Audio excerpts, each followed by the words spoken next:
খুলনায় বাংলাদেশ আওয়ামী লীগের ৭৫তম প্রতিষ্ঠাবার্ষিকী উদযাপন উপলক্ষে বাংলাদেশ আওয়ামী যুবলীগ খুলনা মহানগর আয়োজনে সদস্য সংগ্রহ ও নবায়ন কার্যক্রম কর্মী সভা অনুষ্ঠিত হয়েছে।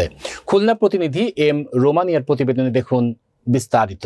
১ জুলাই সোমবার বিকেল ৪টায় দলীয় কার্যালয়ে কর্মী সভা অনুষ্ঠিত হয়। সভায় শফিকুর রহমান পলাশের সভাপতিত্বে প্রধান অতিথি হিসেবে উপস্থিত ছিলেন খুলনা সিটি কর্পোরেশনের মেয়র আলহাজ তালুকদার আব্দুল খালেক।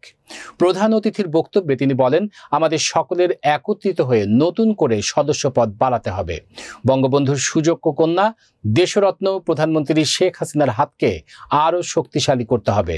এ সময় শেখ শাহজালাল হোসেন সুজনের সঞ্চালনায় উপস্থিত অতিথি হিসেবে উপস্থিত ছিলেন খুলনা ২ আসনের সংসদ সদস্য শেখ সালাউদ্দিন জুয়েল, বঙ্গবন্ধুর ভ্রাতুষ্পুত্র বাংলাদেশ আওয়ামী যুবলীগের প্রেসিডিয়াম সদস্য শেখ সোহেল।